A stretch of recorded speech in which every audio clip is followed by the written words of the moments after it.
Assalamualaikum warahmatullahi wabarakatuh. Kumusta po tayong lahat? Kumusta po ang taga-suporta at tagapakinig sa page natin na ito? Pasensya na rin at medyo matagal-tagal na rin po tayong hindi nakakapagbahagi ng kwento dahil tayo po ay kasalukuyang nagre-recover pa lamang po. Pero ngayon, susubukan nating ibahagi ang isang kwento na galing at request sa isa sa ating mga taga-suporta. Ang kwento natin ngayon ay isang rapper na nagbalik Islam at iniwan ang musika. Ang layunin ng kwento na ito ay upang makapagbigay ng inspirasyon sa ibang Muslim at hindi Muslim na nahuhumaling sa musika or music at lalong-lalong hindi nito layunin na para magpasikat o maipagmalaki. Mahigit 6 na taon na mula nung iniwan ko ang mundo ng musika or music.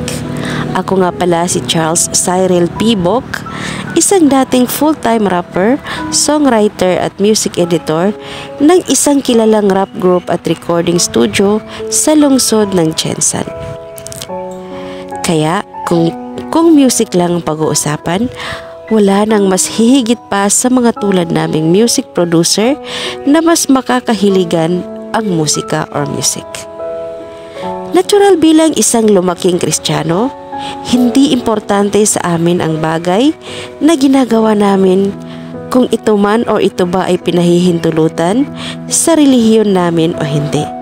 Ang importante sa amin ay masaya kami sa ginagawa namin at mahal namin ang ginagawa namin. At higit sa lahat ay walang inaapakang ibang tao.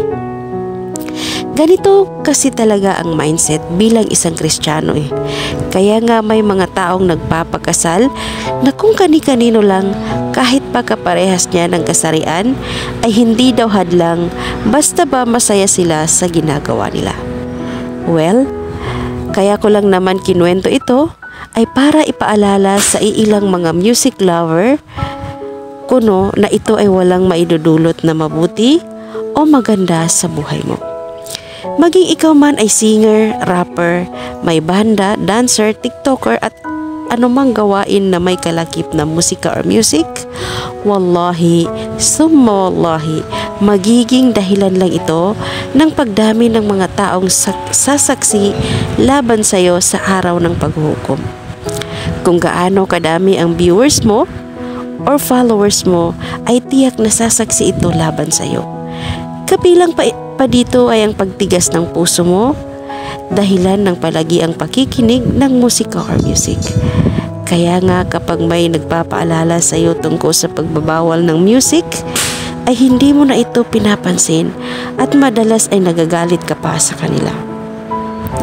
Niyakap ko ang Islam noong December 17, 2015 at hindi ko natatalakayin kung paano dahil sobrang napakahaba. Ang nais ko lang ipabatid dito ay ang gabay ni Allah ay binibigay sa sino mang karapat-dapat. Kung ang isang katulad ko na dating sumasamba sa ibang Diyos ay ginabayan pa rin ni Allah, ikaw pa kaya na nagbabasa or nakikinig ng kwento na ito na katulad ko din na Kristiyano o di kaya ikaw din ay lumaki na sa Islam, ay maaari ka ring gabayan ni Allah at ang sino mang tao. Hingin mo lang ito kay Allah at iwanan ang bagay na kinamumuhian niya.